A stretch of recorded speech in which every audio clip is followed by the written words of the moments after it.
Master K അക്കാഡമിയുടെ online ക്ലാസ്സിൻ്റെ പുതിയൊരു video സെഷനിലേക്ക് എല്ലാവർക്കും സ്വാഗതം. നമ്മൾ ഡിസ്കസ് ചെയ്യാൻ പോകുന്നത് സെറ്റ് നമ്മളുടെ തിയററ്റിക്കൽ കെമിസ്ട്രിയിൽ ബന്ധപ്പെട്ട് വരുന്ന മൊഡ്യൂൾ 1 ക്വാണ്ടം മെക്കാനിക്സ് എന്ന് പറയുന്ന ടോപ്പിക്കാണ് നമ്മൾ ഇന്നത്തെ ഈ ഒരു വീഡിയോ സെക്ഷനകത്ത് കവർ ചെയ്യാൻ പോകുന്നത്.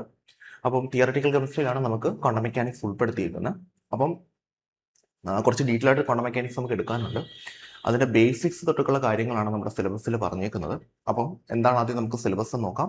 അതിനുശേഷം അതിൻ്റെ ഓരോ ഹെഡിങ്ങും നമുക്ക് ടോപ്പിക് വൈസ് ആയിട്ട് എന്ത് ചെയ്യാം, ഡിസ്കസ് ചെയ്യാം. അതിനുശേഷം കുറച്ച് MCQ പ്രീവിയസ് ഇയർ ക്വസ്റ്റ്യൻസും കൂടെ വർക്കൗട്ട് ചെയ്യുമ്പോഴത്തേക്കും നമുക്ക് ആ ഒരു സെക്ഷൻ ക്ലിയർ ആവും. ഓക്കെ, സോ നമുക്ക് നേരെ നമ്മുടെ സിലബസിലോട്ട് പോകാം. നമ്മുടെ സിലബസിന് കുറച്ച് പോർഷൻ മാത്രമേ നമ്മൾ ഇവിടെ നിന്ന് എടുത്തിട്ടുള്ളൂ. ഇത്രയും പോർഷൻസ് ആണ് നമ്മൾ ഇന്നത്തെ ഈ ഒരു വീഡിയോ ക്ലാസ്സിൽ ഡിസ്കസ് ചെയ്യാനായിട്ട് ഉദ്ദേശിക്കുന്നത്. അതിൽ ബ്ലാക്ക് ബോഡി റേഡിയേഷൻ ഉണ്ട്. ഈ ബ്ലാക്ക് ബോഡി റേഡിയേഷനൊക്കെ നമ്മൾ +1 സ്ട്രക്ചർ ഓഫ് ആറ്റം എന്ന് പറയുന്ന ചാപ്റ്ററിനകത്ത് പഠിക്കുന്നതാണ് അല്ലേ. അതിനുശേഷം ഫോട്ടോ ഇലക്ട്രിക് എഫക്റ്റ് ഉണ്ട്, കോംപ്ടൺ എഫക്റ്റ് ഉണ്ട്, നമ്മളത് ഡീറ്റെയിൽ ഡിസ്കസ് ചെയ്തിട്ടില്ല. And atomic spectra, de Broglie hypothesis, Heisenberg uncertainty principle, postulates of quantum mechanics. Actually അവിടെ തൊട്ടാണ് ക്വാണ്ടം മെക്കാനിക്സ് സ്റ്റാർട്ട് ചെയ്തത്. തൊട്ട് മുന്നേ പറഞ്ഞ എല്ലാം ഹിസ്റ്ററി ഓഫ് ക്വാണ്ടം മെക്കാനിക്സ് ആണ്. ക്വാണ്ടം മെക്കാനിക്സ് തൊട്ട് എങ്ങനെ എത്തി എന്നുള്ളത് കേട്ടോ. ദെൻ ഓപ്പറേറ്റേഴ്സ് നമുക്ക് സെപ്പറേറ്റ് പഠിക്കാനുണ്ട്. വേവ് ഫംഗ്ഷൻസ് നമ്മൾ പോസ്റ്റുലേറ്റ്സിന് മുമ്പായിരിക്കും ഓപ്പറേറ്റേഴ്സ് പഠിക്കുന്നത് കേട്ടോ. വേവ് ഫംഗ്ഷൻ ഉണ്ട്, ഏഗൺ ഫംഗ്ഷൻ, ഏഗൺ വാല്യൂ, ഇതെല്ലാം നമ്മൾ ഓപ്പറേറ്ററിൻ്റെ കൂടെ പഠിക്കുന്നതാണ്. Orthogonality theorem, normalisation, probability and expectation values, അതെല്ലാം നമ്മൾ പോസ്റ്റുലേറ്റ്സിൽ പഠിക്കും. ടൈം ഡിപ്പെൻഡൻറ്റ് ഷ്രോഡിഞ്ചർ ഇക്വേഷൻ, അത് നമുക്ക് 2 ഷ്രോഡിഞ്ചർ ഉണ്ട്, ടൈം ഇൻഡിപെൻഡൻ്റ് ഉണ്ട്, ടൈം ഡിപ്പെൻഡൻ്റ് ഉണ്ട്, രണ്ടും പഠിക്കുന്നുണ്ട്. Okay, then Schrodinger wave equation for free particle in one-dimensional box, particle in three-dimensional box, symmetry and degeneracy. ഈ സിമ്മട്രി ആൻഡ് ഡീജനറസി നമ്മളിപ്പോൾ പഠിക്കുന്നില്ല. ബാക്കി നമ്മൾ സിമ്മട്രി ഡീജനറസി നമ്മൾ പഠിക്കുന്നുണ്ട്. സിമ്മട്രി നമ്മൾ കാര്യമായിട്ട് അങ്ങനെ ഡിസ്കസ് ചെയ്യുന്നില്ല. പിന്നെ ഫ്രീ പാർട്ടിക്കിളിനെ പറ്റി നമ്മൾ സംസാരിക്കുന്നില്ല. പാർട്ടിക്കിൾ ഇൻ വൺ-ഡയമെൻഷണൽ ബോക്സും 3D ബോക്സും ആയിരിക്കും നമ്മൾ മെയിനായിട്ട് ഫോക്കസ് ചെയ്യുന്നത്. അതിനുശേഷം നമുക്ക് ഫ്രീ പാർട്ടിക്കിളിനെ പറ്റി സംസാരിക്കാം. സോ ഇത്രയുമാണ് നമ്മളുടെ ഇന്നത്തെ ഈ ഒരു വീഡിയോ സെക്ഷനിൽ നമ്മൾ കവർ ചെയ്യാൻ ഉദ്ദേശിക്കുന്നത്. സോ നമുക്ക് നേരെ നമ്മുടെ ടോപ്പിക്കിലോട്ട്. ആദ്യം നമുക്ക് historical development of quantum mechanics ആണ്. അതാണ് ആക്ച്വലി ഇവിടം വരെയുള്ള സെക്ഷൻ എന്ന് പറയുന്നത് അല്ലെ. Black body radiation, photo electric effect, Compton effect, atomic spectra, de Broglie hypothesis, Heisenberg uncertainty principle, ഇതെല്ലാം ആക്ച്വലി ഈ ക്വാണ്ടം മെക്കാനിക്സിലോട്ട് എത്താനുള്ള ഒരു ഹിസ്റ്റോറിക്കൽ അല്ലെങ്കിൽ ഒരു സ്റ്റെപ്പാണ് നമുക്ക് പറയാം. ഈ ഓരോ കാര്യങ്ങൾക്കും ശേഷമാണ് നമുക്ക് ക്വാണ്ടം മെക്കാനിക്സ് എന്ന് പറയുന്ന ഒരു കൺസെപ്റ്റ് തന്നെ ഒറിജിനേറ്റ് ചെയ്തത്. നിങ്ങൾക്കറിയാം, നമ്മൾ ആറ്റം മോഡൽസ് പഠിക്കുന്ന സമയത്ത് ബോറിൻ്റെ ആറ്റം മോഡലാണ് ഫൈനലി നമ്മൾ ഡിസ്കസ് ചെയ്യുന്നത്. പക്ഷെ ബോറിൻ്റെ ആറ്റം മോഡലിൻ്റെ പ്രശ്നം ഹൈഡ്രജൻ ലൈക്ക് 1 ഇലക്ട്രോൺ സിസ്റ്റത്തിൻ്റെ കേസിൽ മാത്രമേ ബോറിൻ്റെ മോഡൽ അപ്ലൈ ചെയ്യാൻ പറ്റൂ. അല്ലാതെ വേറൊരാളുടെ കേസിൽ നമുക്ക് ബോറിൻ്റെ, അതായത് 2 ഇലക്ട്രോൺ വരുന്ന ആളുടെ കേസിൽ നമുക്ക് ബോറിൻ്റെ മോഡൽ അപ്ലൈ ചെയ്യാൻ പറ്റത്തില്ല. കാരണം ബോറിൻ്റെ മോഡലിൽ 1 ഇലക്ട്രോൺ ലൈക്ക് സിസ്റ്റത്തെ, അതായത് ഹൈഡ്രജൻ ലൈക്ക് സിസ്റ്റം, അതിൻ്റെ കേസിൽ മാത്രമുള്ള കാര്യങ്ങളാണ് പറയുന്നത്. കാരണം പുള്ളിക്കാരൻ ഇലക്ട്രോൺ റിപ്പൾഷൻ കൺസിഡർ ചെയ്തിട്ടില്ല തൻ്റെ മോഡലിൽ. ആക്ച്വലി പുള്ളി ഹൈഡ്രജൻ്റെ കാര്യങ്ങൾ മാത്രമാണ് ഡീറ്റെയിൽ ആയിട്ട് ഡിസ്കസ് ചെയ്യുന്നത്. ഹൈഡ്രജൻ്റെ സ്പെക്ട്രം, ഹൈഡ്രജൻ്റെ കാര്യങ്ങൾ, ഹൈഡ്രജൻ്റെ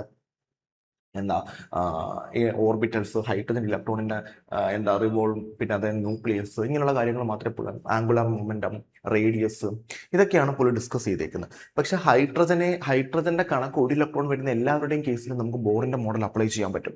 പക്ഷേ ഹൈഡ്രജൻ അല്ലാതെ ഹൈഡ്രജൻ കാട്ടി 1 ഇലക്ട്രോൺ കൂടെ കൂടി, ഇപ്പോൾ ഹീലിയമോ, ലിഥിയമോ, ബെറിലിയമോ, ബോറോണോ, ഇങ്ങനെയുള്ള ആൾക്കാരുടെ കേസിൽ നമുക്ക് ബോർ മോഡൽ അപ്ലൈ ചെയ്യാൻ പറ്റത്തില്ല. അതിനുശേഷം പിന്നെ നമുക്ക് കുറച്ച് ഹെൻസൻബർഗ് പ്രിൻസിപ്പിൾ, ഡി ബ്രോഗ്ലി ഇക്വേഷൻ, ഇതിനെല്ലാം ശേഷമാണ് നമ്മൾ പുതിയൊരു കൺസെപ്റ്റിലോട്ട് വരുന്നത്. അതാണ് നമ്മുടെ ക്വാണ്ടം മെക്കാനിക്സ് എന്ന് പറയുന്ന കൺസെപ്റ്റ്. ആക്ച്വലി നമ്മൾ ബോറിൻ്റെ മോഡലിൽ ഷെല്ലുകളാണ് കൺസിഡർ ചെയ്യുന്നതെങ്കിൽ നമ്മൾ ക്വാണ്ടം മെക്കാനിക്സിൽ പ്രോബബിലിറ്റി ആണ് പറയുന്നത് അല്ലേ. ഈ ഇന്ന സ്ഥലത്ത് ഇലക്ട്രോണിനെ കാണാനുള്ള പ്രോബബിലിറ്റി ഉണ്ടോ എന്നാണ് നമ്മൾ ഡിസ്കസ് ചെയ്യുന്നത്. ഓക്കെ, എന്തായാലും നമുക്ക് അത് ഹിസ്റ്റോറിക്കൽ ഡെവലപ്മെന്റ് നോക്കാം. അതിനുശേഷം നമുക്ക് ക്വാണ്ടം മെക്കാനിക്സിലോട്ട് പോകും. ഫസ്റ്റ് ബ്ലാക്ക് ബോഡി റേഡിയേഷൻ ആണ്. എന്താണ് ബ്ലാക്ക് ബോഡി എന്ന് ചോദിച്ചു കഴിഞ്ഞാൽ, it is an ideal body. Okay, ഇതൊരു ഐഡിയൽ ബോഡിയാണ്. ഐഡിയൽ ബോഡി എന്ന് പറയാൻ കാരണം, ഇങ്ങനെ ഒരു ബോഡി ഉണ്ടോ എന്ന് ചോദിച്ചു കഴിഞ്ഞാൽ നമുക്കൊരു എക്സാമ്പിൾ ഉണ്ട് ഈ ബോഡിക്ക്. പക്ഷെ 100% ബ്ലാക്ക് ബോഡി ആണെന്ന് നമുക്കത് പറയാൻ പറ്റത്തില്ല. ജസ്റ്റ് ഒരു എക്സാമ്പിളിന് വേണ്ടിയിട്ട് നമുക്ക് പറയാം, ഇറ്റ്സ് കാർബൺ ബ്ലാക്ക്.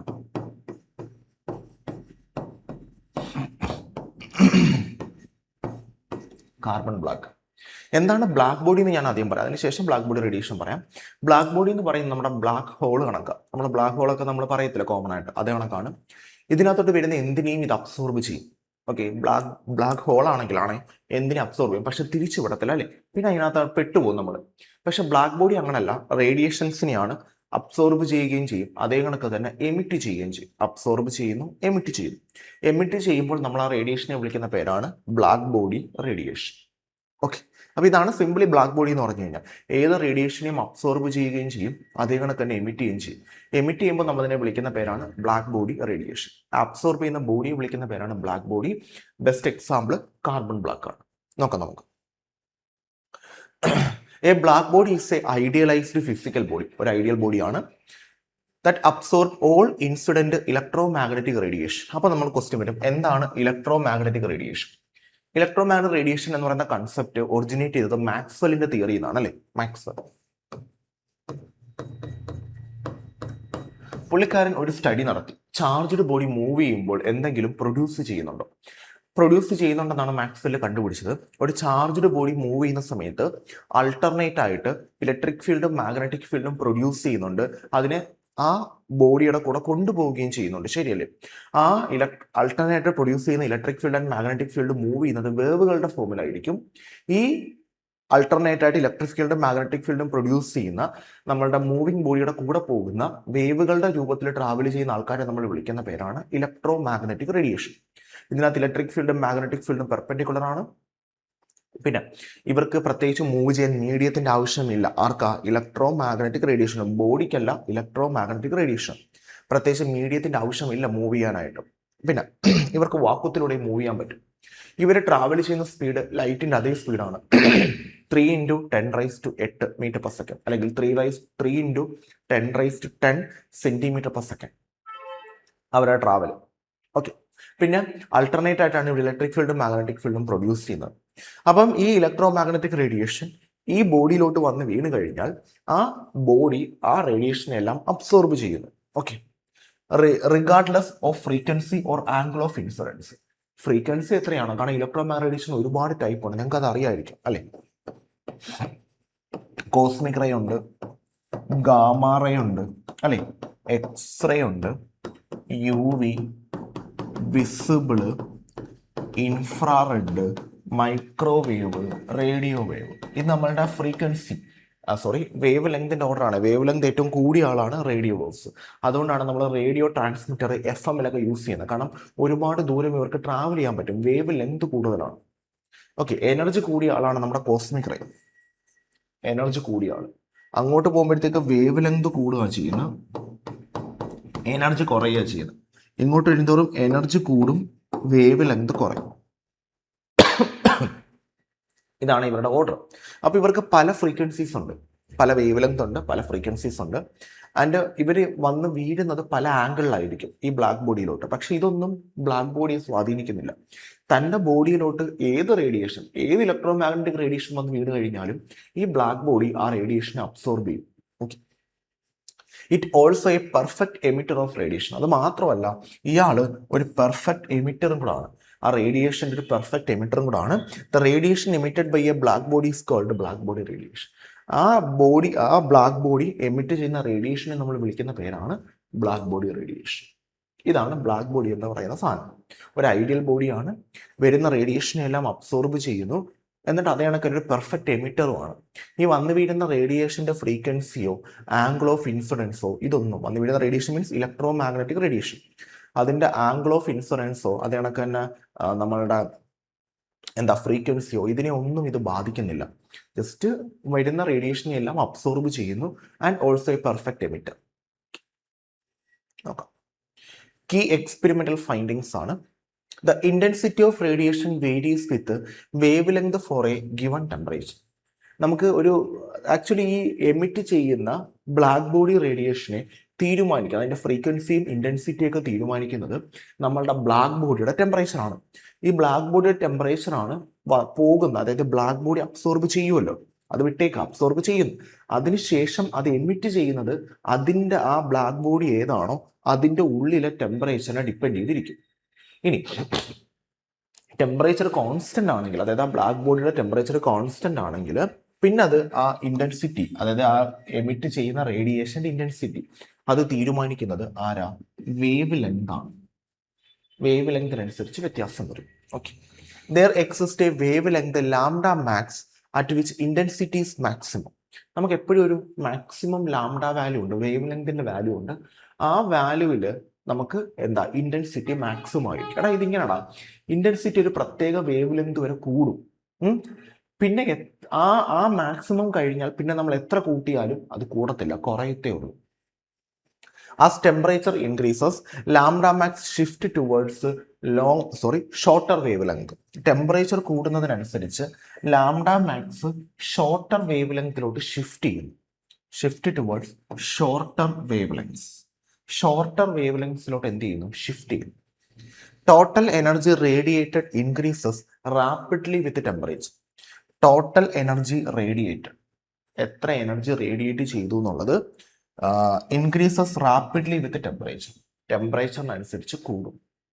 ഇതെല്ലാം ബ്ലാക്ക് ബോഡിയുടെ കുറച്ച് ജനറൽ ആയിട്ടുള്ള ഫീച്ചേഴ്സുകളാണ്, ഒന്ന് പഠിച്ചു വെച്ചേക്കുക. ബ്ലാക്ക് ബോഡി എന്ന് പറയുന്നത് it is an ideal body. വരുന്ന റേഡിയേഷനെ എല്ലാം അബ്സോർബ് ചെയ്യുന്നു, അതേ കണക്ക് തന്നെ എമിറ്റും ചെയ്യുന്നു. ഇങ്ങനെയുള്ളവരെയാണ് നിങ്ങൾ ബ്ലാക്ക് ബോഡി എന്ന് വിളിക്കുന്നത്. ആ ബ്ലാക്ക് ബോഡി എമിറ്റ് ചെയ്യുന്ന റേഡിയേഷനെ വിളിക്കുന്ന പേരാണ് black body radiation. It is an ideal body. Example carbon black ആണ്. ഏകദേശം 90% ബ്ലാക്ക് ബോഡിയുടെ പ്രോപ്പർട്ടീസ് കാണിക്കുന്നുണ്ട്. അതുകൊണ്ടാണ് ഐഡിയൽ ബോഡി എന്ന് പറയുന്നത്. കാരണം 100% അങ്ങനെ ഒരു ബോഡിയെ നമുക്ക് ഐഡന്റിഫൈ ചെയ്യാൻ പറ്റിയിട്ടില്ല. ഇനി ക്യാരക്ടറിസ്റ്റിക്സ് നോക്കുകയാണെങ്കിൽ ഈ ബ്ലാക്ക് ബോഡി റേഡിയേഷൻ ഡിപ്പെൻഡ് ചെയ്യുന്നത് ബ്ലാക്ക് ബോഡി എമിറ്റ് ചെയ്യുന്ന റേഡിയേഷൻ ഡിപ്പെൻഡ് ചെയ്യുന്നത് ബ്ലാക്ക് ബോഡിയുടെ ടെമ്പറേച്ചറിനെയാണ്. ബ്ലാക്ക് ബോഡിയുടെ ടെമ്പറേച്ചറിനനുസരിച്ച് ബ്ലാക്ക് ബോഡി റേഡിയേഷനും വ്യത്യാസം വരും. ഓക്കെ, പിന്നെ there exist a wavelength lambda max at which intensity is maximum. അവിടെ ലാംഡ മാക്സ് എക്സിസ്റ്റ് ചെയ്യുന്നുണ്ട്, അവിടെ ഇന്റൻസിറ്റി മാക്സിമം ആയിരിക്കും.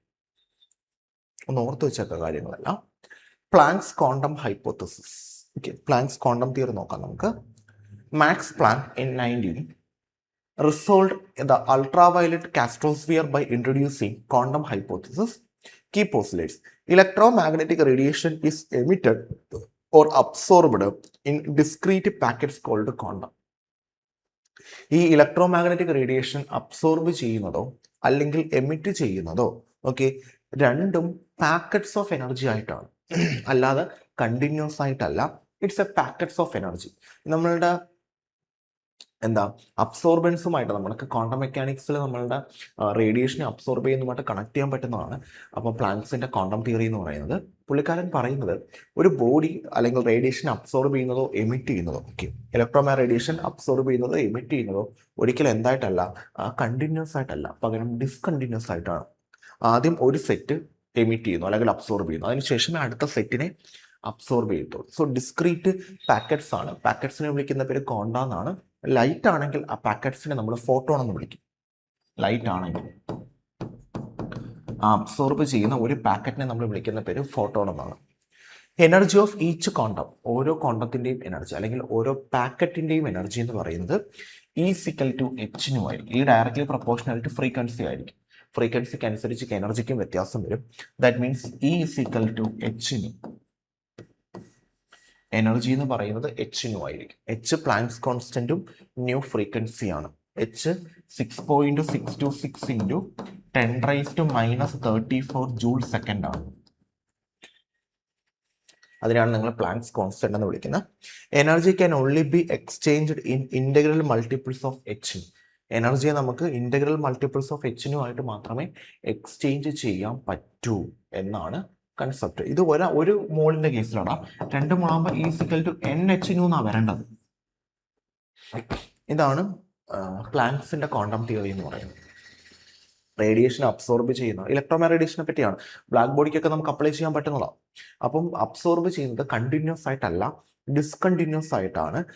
ചെറിയ ചെറിയ പാക്കറ്റിന്റെ ഫോമിൽ, ചെറിയ ചെറിയ പൊതികളുടെ ഫോമിൽ. ആ പൊതികളെയാണ് നിങ്ങൾ എന്താന്ന് വിളിക്കുന്നത്? ക്വാണ്ട എന്ന് വിളിക്കുന്ന. ലൈറ്റ് ആണെങ്കിൽ നിങ്ങൾ അതിനെ ഫോട്ടോൺ എന്ന് വിളിക്കും.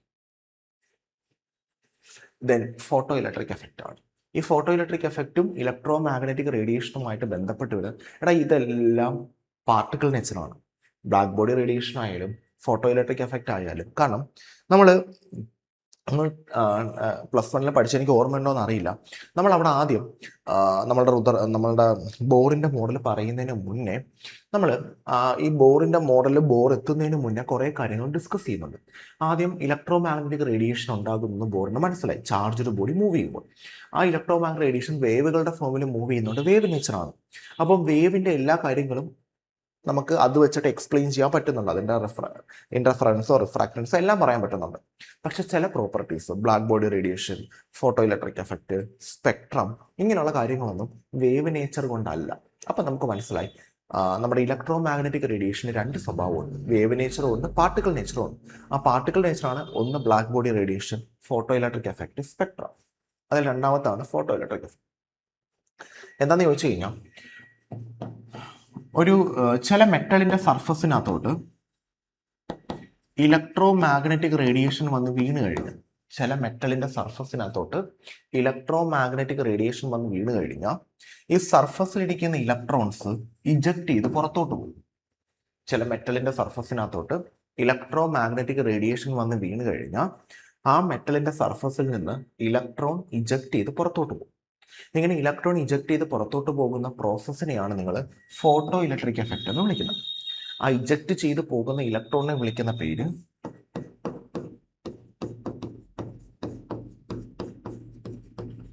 എന്തുവാ? Photo electron. ഇതാണ് ഫോട്ടോ ഇലക്ട്രിക് എഫക്റ്റ് എന്ന് പറയുന്നത്. അപ്പൊ ചില മെറ്റലിന്റെ സർഫസിനകത്തോട്ട് ഇലക്ട്രോ മാഗ്നറ്റിക് റേഡിയേഷൻ വന്ന് വീണ് കഴിഞ്ഞാൽ അതിനൊരു സ്യൂട്ടബിൾ കണ്ടീഷൻ വേണം. വന്ന് വീണ് കഴിഞ്ഞാൽ മെറ്റലിന്റെ സർഫസിൽ നിന്നും ഇലക്ട്രോൺസ് ഇജക്ട് ചെയ്ത് പുറത്തു പോകും. ഈ ഇജക്ട് ചെയ്ത് പുറത്തു പോകുന്നതിനെ വിളിക്കുന്ന പേരാണ് ഫോട്ടോ ഇലക്ട്രോൺസ്. ആ പ്രോസസ്സിനെ വിളിക്കുന്ന പേരാണ് ഫോട്ടോ ഇലക്ട്രിക് എഫക്റ്റ്. ഓക്കെ, നോക്കാം. When electromagnetic radiation or light of sufficient high frequency strikes a metal surface, electrons are emitted from the surface. This phenomenon is called photoelectric effect, discovered by Heinrich Hertz and explained by Einstein. Einstein ആണ് ഇത് explain ചെയ്യുന്നത്. കണ്ടുപിടിക്കുന്നത് ഹെർട്സും, explain ചെയ്യുന്ന Einstein based on quantum theory. Quantum theory വെച്ചിട്ടാണ് Einstein ഇത് explain ചെയ്യുന്നത്. അതുകൊണ്ടാണ് quantum theory particle നേച്ചറിന്റെ സ്വഭാവത്തിലോട്ട് വരുന്നത്. ഇതാണ് അതിന്റെ എക്സ്പ്ലനേഷൻ. ഞാൻ അതിലോട്ട് പോകുന്നതിന് മുമ്പേ ഞാൻ ജസ്റ്റ് ഒരു എക്സ്പ്ലനേഷൻ ഇവിടെ തന്നിട്ട് അതിലോട്ട് പോകും. നമ്മൾ ഈ റേഡിയേഷൻ വന്ന് വീഴുമ്പോൾ ഇലക്ട്രോൺസ് ഇജക്ട് ചെയ്ത് പുറത്തു പോകുമെന്ന് പറഞ്ഞല്ലോ. ഓക്കെ, ഞാനൊരു കേസ് കാണിക്കാം. ഇതാണ് എൻ്റെ ന്യൂക്ലിയസ് എന്ന് വിചാരിക്കാം. ഇതാണ് അവസാനത്തെ ഷെല്ല്. അവസാനത്തെ ഷെല്ല് മാത്രമേ ഞാൻ വരയ്ക്കുന്നുള്ളൂ കേട്ടോ. ഇവിടെയാണ് ഇലക്ട്രോൺ ഇരിക്കുന്നത്. ഈ ഇലക്ട്രോണും നമ്മുടെ ന്യൂക്ലിയസും തമ്മിൽ ഒരു അട്രാക്റ്റീവ് ഫോഴ്സ് ഉണ്ട്. ഇത് നോർമലി നിങ്ങൾക്ക് അറിയാം. ഇലക്ട്രോണും ആ ന്യൂക്ലിയസിനും ഇടയ്ക്ക് ഒരു അട്രാക്റ്റീവ് ഫോഴ്സ് ഉണ്ട്.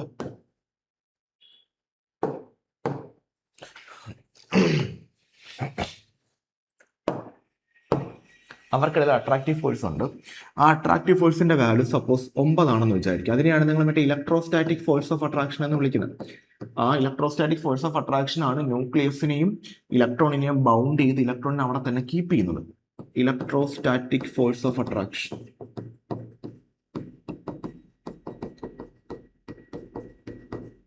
ശരിയല്ലേ? ഓക്കെ, ഇനി നോക്കിയാണേ. ഒരു ഇലക്ട്രോ മാഗ്നറ്റിക് റേഡിയേഷൻ വേവുകളുടെ ഫോമിൽ അത് മൂവ് ചെയ്യുന്ന വന്ന് വീഴുകയാണെന്ന് വിചാരിക്കുക. ഇലക്ട്രോ മാഗ്നറ്റിക് റേഡിയേഷൻ വന്ന് വീഴും. ആ ഇലക്ട്രോ മാഗ്നറ്റിക് റേഡിയേഷന്റെ എനർജി 8 ആണെന്ന് വിചാരിക്കുക. 8. പക്ഷെ നമുക്ക് വേണ്ടത് 9 ആണ്. സോ 8 വന്ന് വീഴുമ്പോഴത്തേക്ക് അതിന് ആ ഇലക്ട്രോൺ ഇജക്ട് ചെയ്ത് പുറത്തു പോകാൻ പാകത്തിലുള്ള എനർജി അല്ല, സ്യൂട്ടബിൾ ഫ്രീക്വൻസി അല്ല. എനർജി നമ്മൾ പറയുന്ന എനർജി നമുക്കറിയാം, energy is directly proportional to frequency. അപ്പം എനർജി കൂടിയ റേഡിയേഷനാണ് വന്ന് വീഴുന്നതെങ്കിൽ ഫ്രീക്വൻസി കൂടുതലായിരിക്കും. അപ്പം നമ്മൾ ഉദ്ദേശിക്കുന്ന എനർജി നമ്മൾ ഫ്രീക്വൻസി ആയിട്ട് വിചാരിച്ചോണേ. നമ്മൾ ഉദ്ദേശിക്കുന്ന ഫ്രീക്വൻസിയിലെ റേഡിയേഷൻ അല്ല, എനർജി അല്ല. എനർജി നമുക്ക് ആദ്യം പറയാം, ഫ്രീക്വൻസി പിന്നെ സംസാരിക്കാം. എനർജി അല്ല വന്ന് വീഴുന്നത്. നമുക്ക് വേണ്ട എനർജി 9 വന്ന് വീഴുന്നത് 8 ആണ്. സോ ഫോട്ടോ ഇലക്ട്രോൺസ് ഉണ്ടാവില്ല. ഇലക്ട്രോൺസ് ഇജക്ട് ചെയ്ത് പുറത്തു പോകില്ല. കാരണം നമുക്ക് മിനിമം വേണ്ടത് 9 ആണ്. അപ്പൊ നമുക്ക് മിനിമം വേണ്ട എനർജി 9 ആണ്. ഈ 9 ആണ് ഇ ഈക്വൽ ടു എന്ത് പറഞ്ഞേക്കുന്ന എച്ച് കോൺസ്റ്റന്റ് ആണ്. അപ്പൊ ഇവിടെ ഒരു ന്യൂ ഉണ്ടല്ലോ. അപ്പം ഈ 9 എന്ന് പറയുന്ന മിനിമം എനർജിക്ക് ഒരു മിനിമം ഫ്രീക്വൻസി കാണുമല്ലോ. ഈ 9 എന്ന് പറയുന്ന മിനിമം എനർജിക്ക് ഒരു മിനിമം ഫ്രീക്വൻസി കാണുമല്ലോ. ആ ഫ്രീക്വൻസി നിങ്ങൾ വിളിക്കുന്ന പേരാണ് ν0. മിനിമം എന്നല്ല, ഇത് പൊട്ടിക്കാൻ എനർജി 9 അല്ലേടാ. 9 വന്ന് വീണാൽ അത് പൊട്ടുമല്ലോ. 9 താഴെയാണെങ്കിൽ പൊട്ടത്തില്ല, 9 കൂടുതലാണെങ്കിലും പൊട്ടും. അപ്പൊ മിനിമം എത്ര വേണ്ടത്? 9. 9 കൂടുതൽ എത്ര വന്നാലും പൊട്ടും, 9 കുറവ് വന്നാൽ പൊട്ടില്ല. അപ്പം ബൗണ്ടറി ലൈൻ 9 ആണ്. ആ 9 നമ്മൾ വിളിക്കുന്ന പേരാണ് മിനിമം എനർജി. ഈ എനർജി എങ്കിലും വന്ന് വീഴണം, ഇതിൽ താഴെ പോകാൻ പാടില്ല. മുകളിലായാൽ അത്രയും നല്ലത്. ആ എനർജി നിങ്ങൾ വിളിക്കുന്ന പേരാണ് വർക്ക് ഫംഗ്ഷൻ. പല രീതിയിൽ സൂചിപ്പിക്കാറുണ്ട്. W0 ഇടാറുണ്ട്, 5 കൊടുക്കാറുണ്ട്, അങ്ങനെ പല രീതിയിൽ റെപ്രസെൻറ്റ് ചെയ്യാറുണ്ട്. വർക്ക് ഫംഗ്ഷൻ എന്നാണ് നമ്മളിതിനെ വിളിക്കുന്നത്. Minimum energy. ഈ എനർജി എങ്കിലും വന്ന് വീണാൽ മാത്രമേ ഇലക്ട്രോൺസിന് ഇജക്റ്റ് ചെയ്ത് പുറത്തു വരാൻ പറ്റും. അപ്പോൾ ഇജക്റ്റ് ചെയ്ത് പുറത്തു വരാൻ വേണ്ട മിനിമം എനർജി, ആ എനർജിയെ വിളിക്കുന്ന പേരാണ് വർക്ക് ഫംഗ്ഷൻ. 5 കൊണ്ടാണ് നമ്മൾ അല്ലെങ്കിൽ W0. എടാ, ഈ വർക്ക് ഫംഗ്ഷന് ഒരു മിനിമം ഫ്രീക്വൻസി ഉണ്ട്. ആ മിനിമം ഫ്രീക്വൻസിയെ നിങ്ങൾ വിളിക്കുന്ന പേരാണ് ത്രെഷോൾഡ് ഫ്രീക്വൻസി.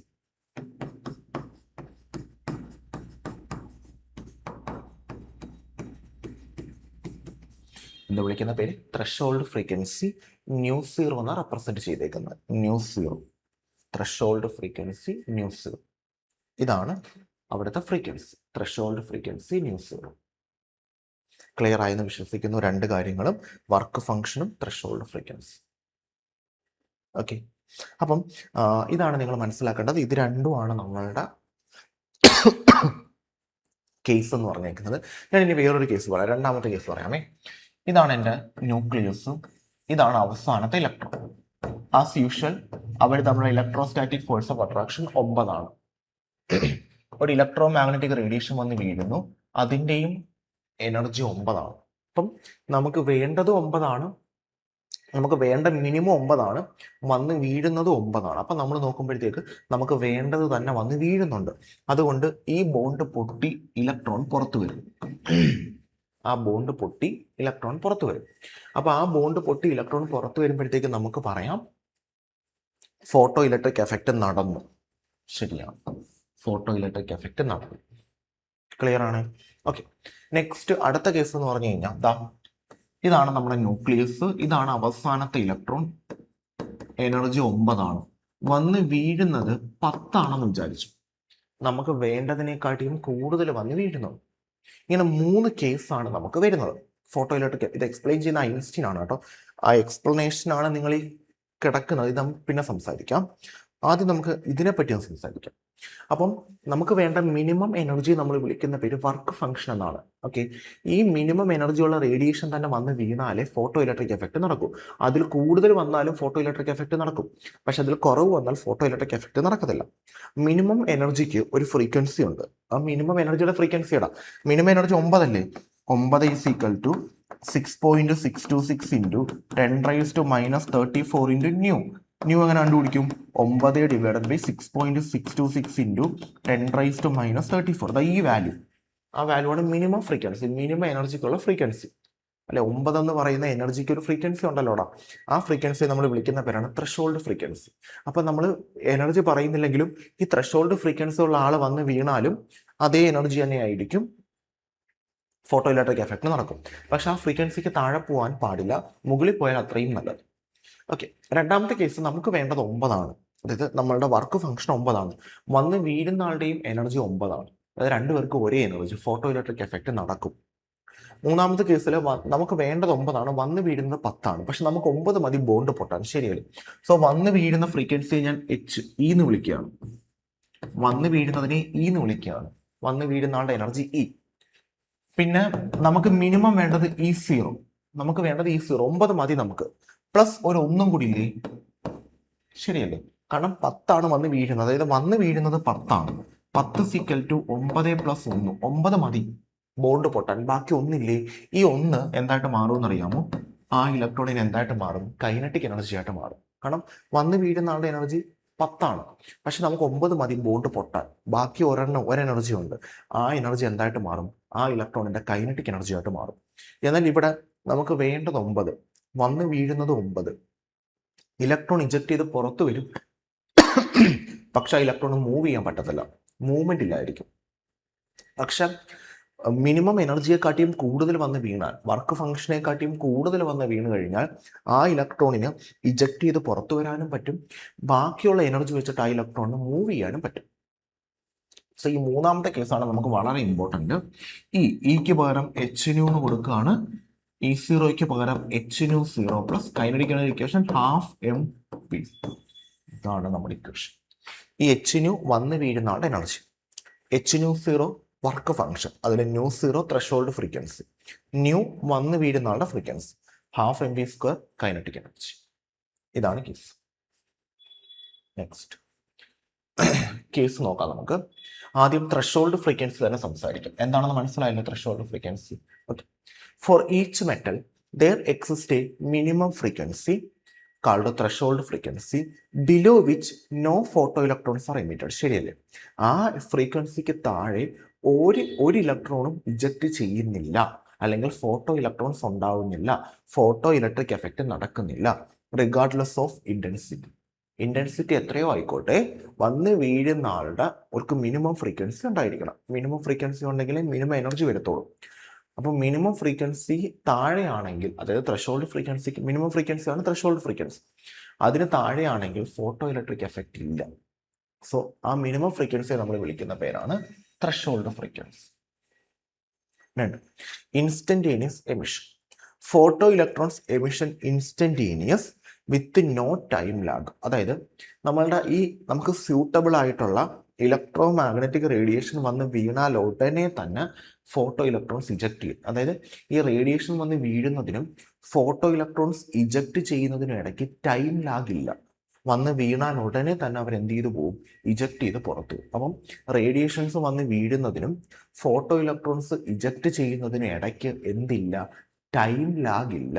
വന്ന് വീഴുന്നതും പുറത്തു പോകുന്നതും ടൈം ലാഗ് ഇല്ലാതെയാണ്. അതാണ് രണ്ടാമത്തെ കേസ്. ഇൻസ്റ്റന്റേനിയസ് എമിഷൻ ആണ്. അവിടെ റേഡിയേഷൻ വന്ന് വീഴുന്നതിനും ഫോട്ടോ ഇലക്ട്രോൺസ് ഇജക്ട് ചെയ്ത് പുറത്തു പോകുന്നതിനും ഇടയ്ക്ക് ടൈം ലാഗ് ഇല്ല. 10⁻⁻⁹ സെക്കൻഡിലും താഴെയാണ്. അതായത് അത്രയും ഫാസ്റ്റ് ആയിട്ടാണ് ഇലക്ട്രോൺ ഇജക്ട് ചെയ്ത് പുറത്തു പോകുന്നത്. Kinetic energy. Maximum kinetic energy of A photo electron increases linearly with frequency but is independent of intensity. ഇവരൊന്നും ഇന്റൻസിറ്റി അല്ല, നിങ്ങൾ പറഞ്ഞല്ലോ, നമ്മളിപ്പോൾ കണ്ടല്ലേ, ഇന്റൻസിറ്റി അല്ല ഡിപ്പെൻഡ് ചെയ്യുന്നത്, വന്ന് വീഴുന്ന റേഡിയേഷന്റെ എനർജിയാണ്. ശരിയല്ലേ? ഇന്റൻസിറ്റി അല്ല, എനർജിയാണ് ഡിപ്പെൻഡ് ചെയ്യുന്നത്.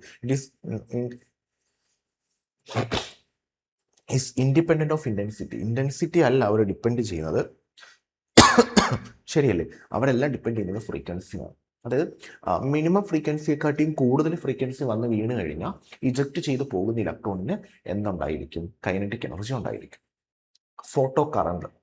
Number of photoelectrons, photocurrent is proportional to intensity of radiation. നമുക്ക് ഒത്തിരി എനർജി ഉള്ള റേഡിയേഷൻ വന്ന് വീണ് കഴിഞ്ഞാൽ അത്രയും ഇലക്ട്രോൺസ് ഇജക്ട് ചെയ്ത് പുറത്ത് പൊക്കോണ്ടിരിക്കും. അതാണ് ഈ ഫോട്ടോ കറണ്ട് എന്ന് പറയുന്നത്. ഇലക്ട്രോൺസ് മൂവ് ചെയ്യുമ്പോഴാണ് കറണ്ട് പ്രൊഡ്യൂസ് ചെയ്യുന്നത്. അതാണ് ഈ ഉദ്ദേശിക്കുന്ന നമ്പർ ഓഫ് ഫോട്ടോ ഇലക്ട്രോൺസ് അല്ലെങ്കിൽ ഫോട്ടോ കറണ്ട്. കാരണം ഇജക്ട് ചെയ്ത് പുറത്തു പോയില്ല, മൂവ് ചെയ്യില്ല, അപ്പോൾ എന്തായാലും ഒരു കറണ്ട് അവിടെ പ്രൊഡ്യൂസ് ആവും. അപ്പോൾ ഉണ്ടാകുന്ന ഫോട്ടോ കറണ്ട് എന്ന് പറയുന്നത് proportional to intensity of radiation. Radiation intensity depend ചെയ്യും. പക്ഷേ ഈ കൈനറ്റിക് എനർജി ഇന്റൻസിറ്റി അല്ല ഡിപ്പെൻഡ് ചെയ്യുന്നത്. പിന്നെ ത്രെഷോൾഡ് ഫ്രീക്വൻസി ഇന്റൻസിറ്റി അല്ല നോക്കുന്നത്. Nature of classical wave theory നോക്കാം. Classical wave theory predicted that electron emission should depend on intensity, not frequency. 2. High intensity light of and frequency should eventually provide enough energy. There should be time lag of energy of accumulation. All these predictions contradicted experimental observation. അപ്പോൾ classical തിയറിയുടെ main പ്രശ്നം ഇതാണ്. ഒന്ന്, electron emission should depend on intensity, not on frequency. ഇലക്ട്രോണിന്റെ emission depend ചെയ്യുന്നത് intensity ആണ്, frequency അല്ല. നമുക്കൊരു മിനിമം ഫ്രീക്വൻസി ഉണ്ടല്ലേ? ഇവിടെ മിനിമം ഫ്രീക്വൻസി ഉള്ള റേഡിയേഷൻ വന്ന് വീഴണം, എങ്കിലും ഇത് നടക്കത്തുള്ളൂ. പക്ഷെ ഇന്റൻസിറ്റി കൂടിയിട്ട് പിന്നെ ഇന്റൻസിറ്റി കൂടുന്തോറും ഇജക്ട് ചെയ്ത് പോകുന്ന ആൾക്കാരുടെ എണ്ണത്തിന് വ്യത്യാസം വരും. പക്ഷെ മിനിമം ഫ്രീക്വൻസി ഉണ്ടെങ്കിലേ വന്ന് വീഴത്തുള്ളൂ, ഇലക്ട്രോൺ ഇജക്ട് ചെയ്യത്തുള്ളൂ. ആ ഒരു കണ്ടീഷൻ ഉണ്ട്. അപ്പം ഇതെല്ലാം നമ്മുടെ എക്സ്പെരിമെന്റിനെ കോൺട്രഡിക്ട് ചെയ്യുന്ന കേസാണ്. നമ്മൾ ഫ്രീക്വൻസിയാണ് പറയുന്നത് electron dejection. High intensity light of A frequency should eventually provide enough energy. High intensity ഉള്ള ഒരു ഫ്രീക്വൻസി ഇനഫ് എനർജി പ്രൊവൈഡ് ചെയ്യുമെന്നാണ് പറഞ്ഞേക്കുന്നത്. നമ്മൾ ഈ വന്ന് വീഴുന്ന ആൾക്കൊരു മിനിമം എനർജി വേണമെന്ന് പറഞ്ഞില്ലേ, അത് ഡിപ്പെൻഡ് ചെയ്യുന്നത് ഫ്രീക്വൻസിയാണ്. There should be time lag of energy of accumulation. അവിടെ ഒരു ടൈം ലാഗ് ഉണ്ടെന്നാണ് പറഞ്ഞത്. ഒരിക്കലും ഇല്ല, ടൈം ലാഗ് ഇല്ല. സോ ഇതെല്ലാം നമ്മളുടെ എക്സ്പെരിമെന്റിനെ കോൺട്രഡിക്റ്റ് ചെയ്യുന്ന കാര്യങ്ങളാണ്. അതുകൊണ്ടാണ് ക്ലാസിക്കൽ തിയറി ഫെയിൽ ആവാൻ കാരണം. Einstein quantum explanation. Einstein extended Planck's quantum hypothesis to electromagnetic radiation itself, proposing that light consists of discrete packets of energy called photons. അതായത് നമ്മൾ പ്ലാങ്ക്സ് പറഞ്ഞ തിയറിയെ പുള്ളിക്കാരൻ ലൈറ്റിലോട്ടൊന്ന് കൊണ്ടുവരികയാണ് അല്ലെ. Planks hypothesis electromagnetic radiation itself അല്ലെ, Einstein extended Planck's hypothesis to electromagnetic radiation itself, proposing that light consists of discrete packets of energy called photon. Light consists of photon with energy E is equal to h nu. Each photon interacts with one electron. Photon energy is used to overcome work function and provide kinetic energy. ശരിയല്ലേ? ഫോട്ടോണിൻ energy വന്ന് വീഴുന്ന photon energy എന്ത് work function overcome ചെയ്യാനും kinetic energy provide ചെയ്യാനും വേണ്ടിയിട്ട് use ചെയ്യുന്നുണ്ട്. ഇതെല്ലാം പ്ലാങ്ക്സിന്റെ quantum തിയറിയിൽ വരുന്ന കാര്യങ്ങളാണ്. അതിനകത്ത് കൈനറ്റിക് എനർജി എന്ന് പറയുന്നത് എച്ച് ന്യൂ മൈനസ് ഫൈ. അതിനകത്ത് എന്തെങ്കിലും മനസ്സിലായോ? ഈ ഫൈ ആണ് നമ്മുടെ വർക്ക് ഫംഗ്ഷൻ. നമ്മൾ മറ്റേ is equal to E0 minus h nu എന്ന് പഠിച്ചു, കൈനറ്റിക് എനർജി എന്ന് പഠിച്ചില്ലായിരുന്നോ? ഓർമ്മയുണ്ടോ? അതിൽ കൈനറ്റിക് എനർജി നമ്മൾ എങ്ങനെ കണ്ടുപിടിക്കുന്ന? കൈനറ്റിക് എനർജി എന്ന is equal to E0 plus kinetic energy. ശരിയല്ലേ? അതിനകത്ത് കൈനറ്റിക് എനർജി നമ്മൾ എങ്ങനെ കണ്ടുപിടിക്കുന്ന? E minus E0. ഈ E0ക്ക് പകരമാണ് ഫൈ എന്ന് കൊടുത്തേക്കുന്നത്, വർക്ക് ഫംഗ്ഷൻ അല്ലേ? Where phi is the work function, minimum energy needed to remove electron from the metal surface. അറിയാം. ത്രഷോൾഡ് ഫ്രീക്വൻസി നമ്മുടെ ഫൈ എന്താ? എച്ച് ന്യൂ 0 ആണ്. അതായത് കൈനറ്റിക് എനർജി 0 ആണെന്ന് വിചാരിക്കുക. അപ്പം h nu is equal to H nu 0. ശരിയല്ലേ? കാരണം കൈനറ്റിക് എനർജി 0 ആണ്. അപ്പം അങ്ങനെയാണെങ്കിൽ ന്യൂ 0 എന്ന് പറയുന്നത് ന്യൂന് ഈക്വൽ ആയിരിക്കും അല്ലേ? അല്ലെങ്കിൽ ന്യൂ 0 ഇസിക്കൽ ടു എന്തോ? Nu 0 is equal to H nu by H. എച്ച് ന്യൂവിനെയാണ് നിങ്ങൾ എന്തെന്ന് വിളിക്കുന്നത്? കൈനറ്റിക് മീൻസ് വന്നു വീഴുന്ന ആളുടെ എനർജി എന്ന് പറയുന്നത് വർക്ക് ഫംഗ്ഷൻ അല്ലേ? ഫൈ എന്ന് പറയുന്നത് നമ്മളുടെ വർക്ക് ഫംഗ്ഷനാണ്. വന്ന് വീഴുന്ന ആളുടെ എനർജിയാണ്. ഈ ഫൈ എന്ന് പറയുന്നത് നമ്മളുടെ എന്താ? വർക്ക് ഫംഗ്ഷൻ അല്ലേ? അതിനകത്ത് എന്തിനാ അങ്ങനെ ഇട്ടേക്കുന്നത്? ഓക്കെ, വന്ന് വീഴുന്ന ആളുടെ എനർജിയാണ് ന്യൂ 0 കേട്ടോ. വന്ന് വീഴുന്ന ആളുടെ എനർജിയാണ് ന്യൂ, അങ്ങനെ പഠിച്ചാൽ മതി. വന്ന് വീഴുന്ന എനർജിയാണ് ന്യൂ. കൈനറ്റിക് എനർജി ഇല്ലെങ്കിൽ H nu is equal to H nu 0 ആണ്. അതിന് ന്യൂ 0 കണ്ടുപിടിച്ചാൽ മതി. അങ്ങനെ മാത്രം ആലോചിച്ച് വെച്ചാൽ കേട്ടോ. Important consequence, established particle nature of light. കണ്ടോ, ലൈറ്റിന് ഒരു പാർട്ടിക്കിൾ, ഇത്രയും നാളും വേവ് നേച്ചർ മാത്രം ഉണ്ടായിരുന്നു എന്നുള്ളതായിരുന്നു.